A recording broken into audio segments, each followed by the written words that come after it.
Here we go. Real quick, bro. We're gonna make this a quick one for you. It said you're gonna let's talk about your new project and everything that's going on. Then we might have a few questions after. Cool. That's cool. Let's do it. Okay. Welcome to the Hip Hop Digest interview series. It's your man, DJ King Killer. Don't forget about your boy Kurt G.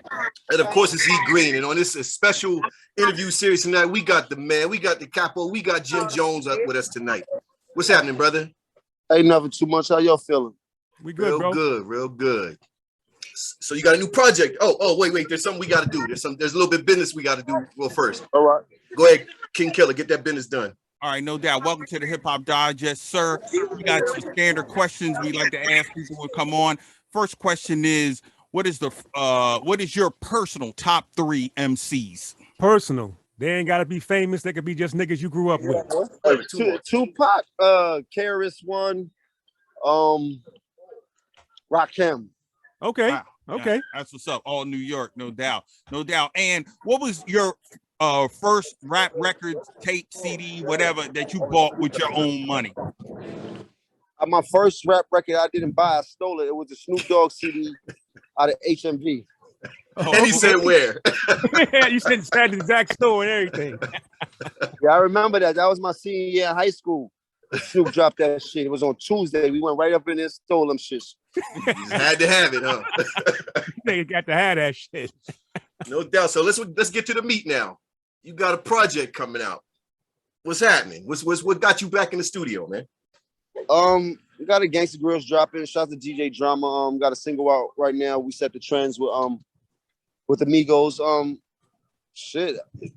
Some things I don't even know how to explain it, but it happened. I'm here. I'm working. I'm blessed. I'm grateful. I wouldn't trade it for the world. Yeah, the video's looking extra glossy and shit, high budget.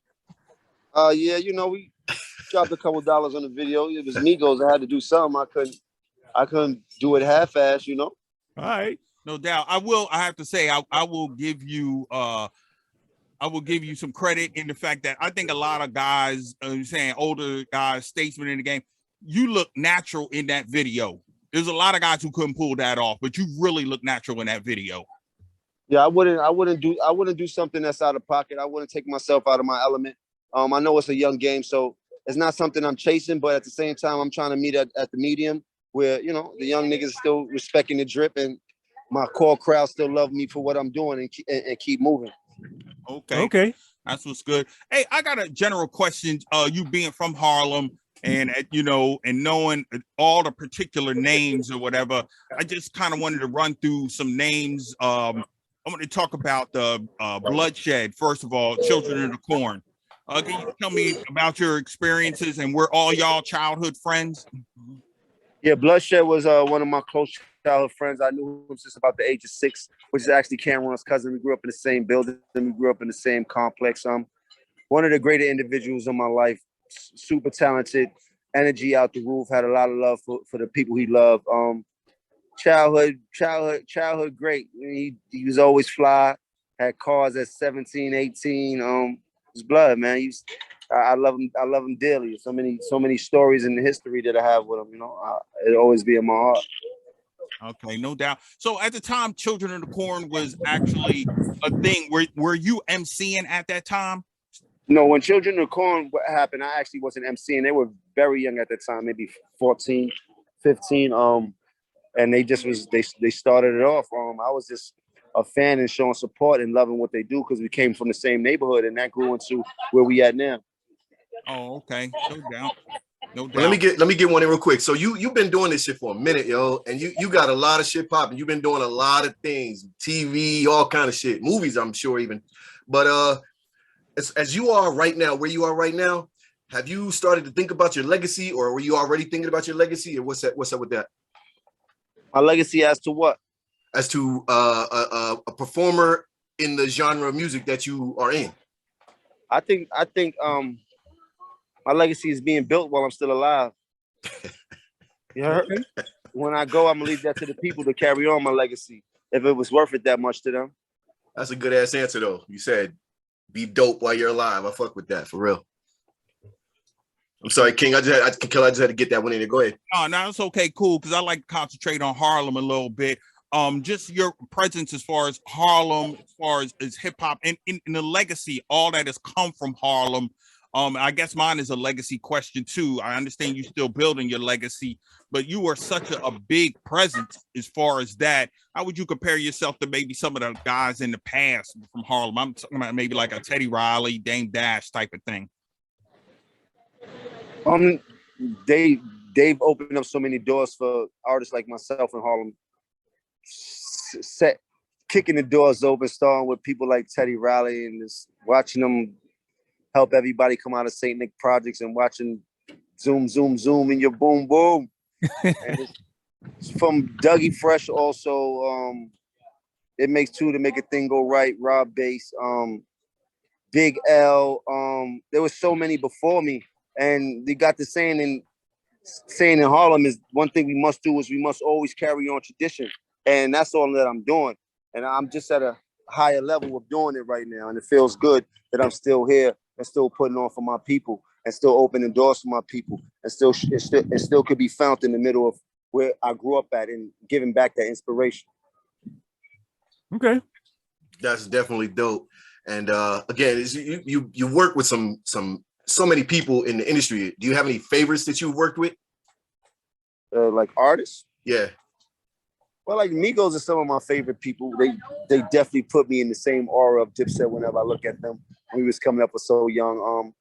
Shout out to Meek, shout out to Thug. There's so many artists that I have great relationships with.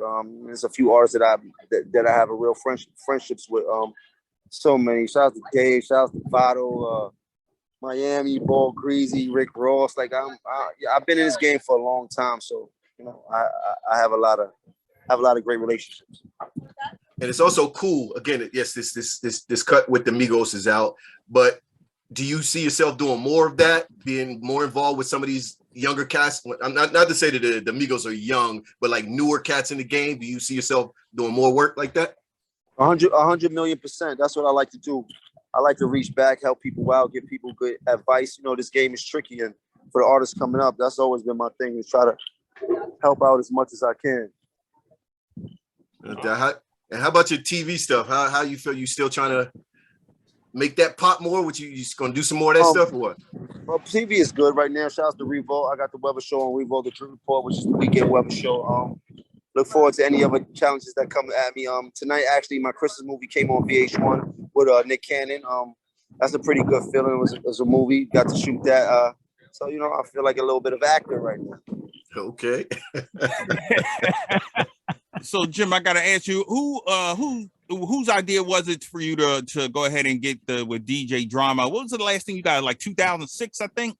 Yeah. My artist, Peso. Dice Peso, we was actually riding in the car in the studio one day. He like, yo, you know what you need to do? You need to do a gangster grill. That should have pipe up fast.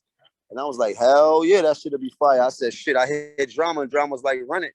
And then I just started calling people up, and lo and behold, here we are. All right. Okay. Yeah. And that joint you did with Harry Fraud, and Mano, was it 3 cuts? 3 cuts in your eyebrow, trying to wild out. Man, I love that joint, man. That's crazy. I love how you still, you just had that I don't know, is it the Harlem swag or whatever it is, but it just, no offense to anywhere, because hip hop is everywhere, right? Hip hop is everywhere, but we know where it started.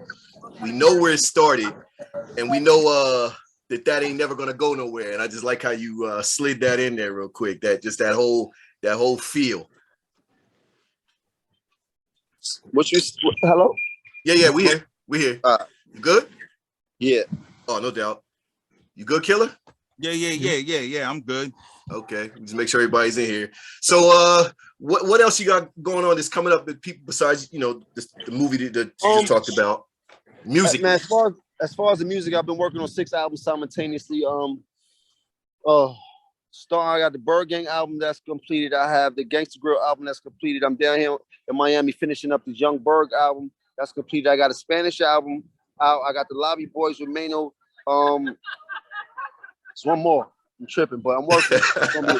There's gonna be a lot of drops this year. Clearly. Okay. No doubt.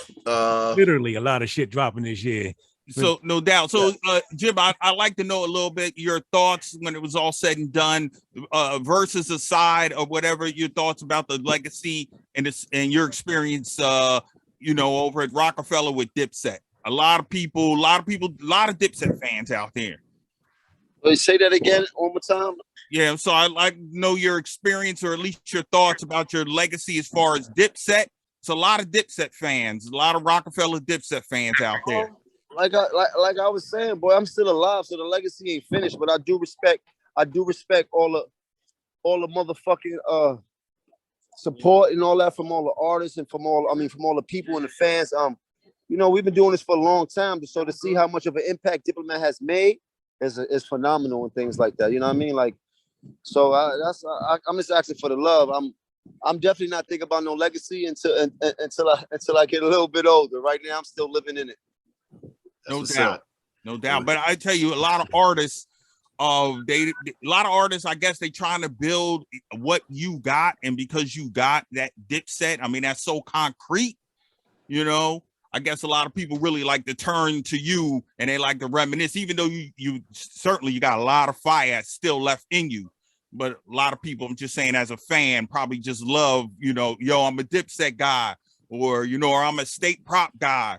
So it's that era, man. It feels good to put out music from an era that's kind of lost in history. It seems like with all this new music and everything. But hey, man, I'm just grateful that people are saying Dipset. I'm grateful that people still screaming Dipset. I'm grateful that they still saying my name.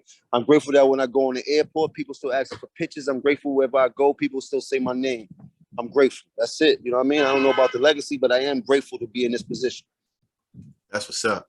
Do you have a off the top, do you have a favorite record that you did of yours? Well, your favorite art? One of my favorite records would probably be Summer with Miami.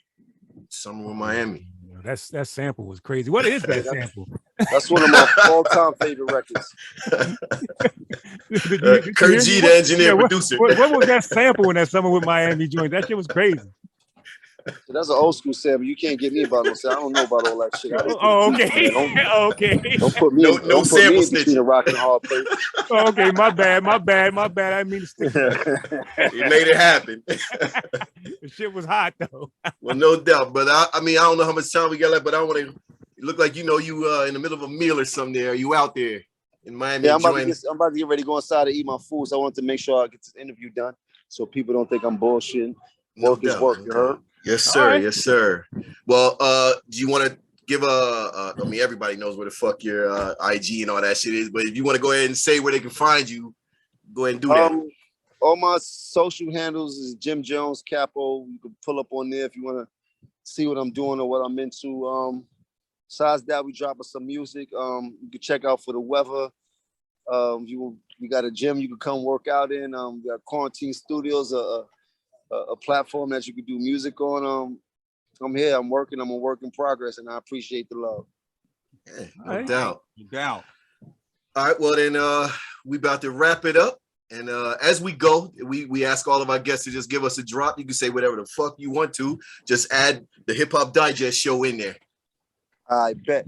Hey, what's up? This is your boy, Jim Jones. Jim Jones, I know it's a lot of things that's hard to digest. But when we talk about to the culture, the easiest thing to digest is the Hip Hop Digest show. You heard me. Thank you, my brother. Hey, that's love, bro. That's love. Be safe, Just stay up. All right. Thank you. Thank you. All right. All right, brother. Peace.